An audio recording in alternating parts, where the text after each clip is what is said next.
St. Bernard. The history of the St.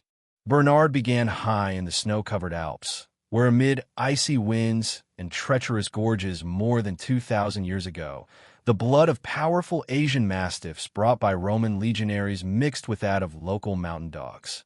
However, the true birth of the breed is linked to the 11th century, when Archdeacon Bernard of Menthon founded a Christian hospice for pilgrims on a dangerous mountain pass. Around the 1660s, the monks of this monastery began to notice the unique abilities of the dogs living with them. These large, hardy animals did more than just guard the cloister. They possessed an astonishing intuition, predicting approaching avalanches long before they hit and finding people buried under feet of snow. These dogs received their official status and a unified standard as a Swiss national breed much later, in 1887, inheriting the name of their holy patron. The appearance of the St. Bernard embodies noble strength. They are true giants of the canine world, with weights easily exceeding 80 kilograms and a height at the withers that commands respect. Initially, they were exclusively short-haired, as wet snow would not stick to such a coat, but later, fluffy, long-haired beauties emerged as well.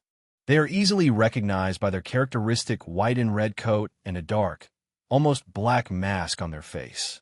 The gaze of these dogs seems incredibly wise, deep, and slightly mournful, which is largely due to the unique structure of their eyelids.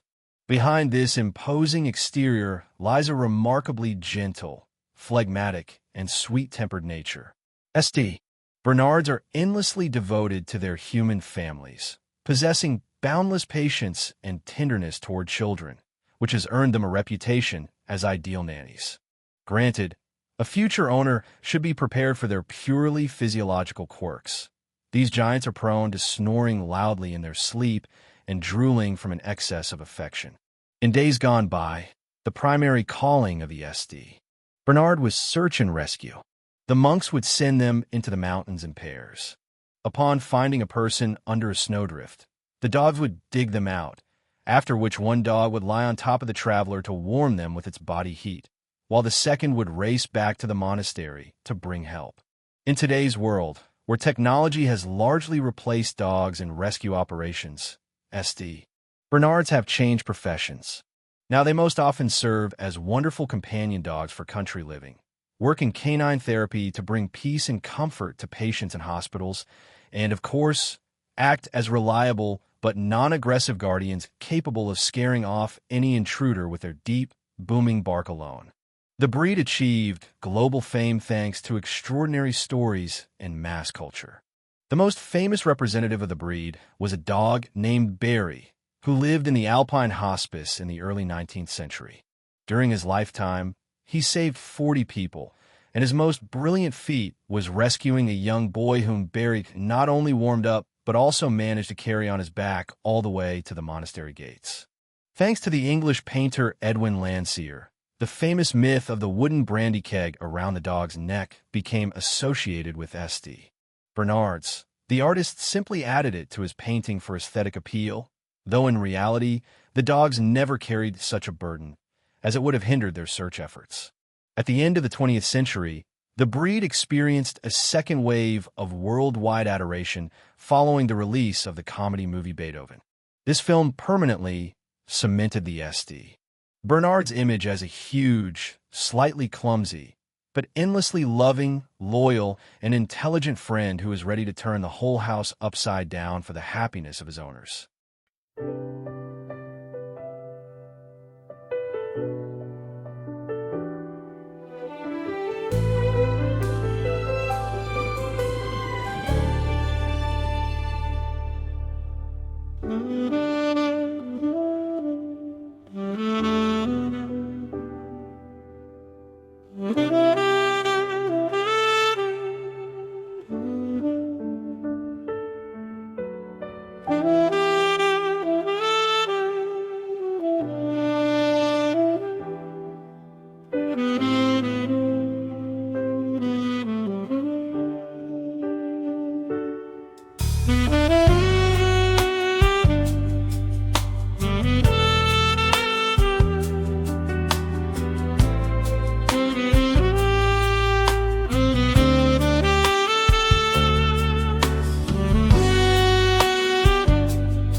Come closer, darling.